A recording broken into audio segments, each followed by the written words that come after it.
অসমীয়া ইউনিফৰ্মক লৈ মুখ খুলিলে শিক্ষামন্ত্ৰীয়ে। পূৰ্বৰ স্থিতিতে অটল ৰাজ্যৰ শিক্ষা বিভাগ। ন্যায়ালয়ৰ দ্বাৰস্থ হোৱা ঠিকাদাৰক সমালোচনা ডক্টৰ ৰণোজ পেগুৰ। চৰকাৰী বিদ্যালয়ত ছাত্ৰ ছাত্ৰীক যোগান ধৰিবলগীয়া ইউনিফৰ্মক লৈ আজিও অব্যাহত আছে বিতৰ্ক। ৰাজ্যৰ একাংশ থলুৱা ঠিকাদাৰক বঞ্চিত কৰি পুঁজিপতিক ৰঙা দলিচা পাৰি দিয়াৰ স্বাৰ্থতে যে দিছপুৰে একাংশ চৰ্ত বান্ধি দিছে সেয়া এক প্ৰকাৰ যেন প্ৰমাণ হ'ল। যিবিলাক বিদ্যালয়ত ছাত্ৰ ছাত্ৰীৰ সংখ্যা বেছি আৰু গতিকে তেওঁলোকৰ লৈ আবণ্টিত ধনৰ পৰিমাণো বেছি, এতেকে ধনৰ পৰিমাণ বেছি হোৱাৰ লগে লগে তেওঁলোকে এটা প্ৰকিউৰমেণ্ট এক্টৰ পলিচি মতে তেওঁলোকে যাব লাগিব।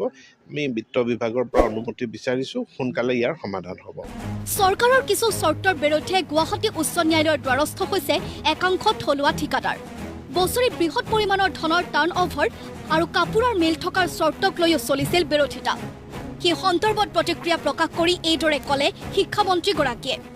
কোৰ্টত কোনে কি স্বাৰ্থত গৈছে মই নাজানো, কিন্তু বিদ্যালয়সমূহলৈ আমি যি পুঁজি যোগান ধৰিছোঁ, আমাৰ কথাটো হ'ল যে কোৱান্টিটি আৰু কোৱালিটিত কোনো কম্প্ৰমাইজ হ'ব নোৱাৰে।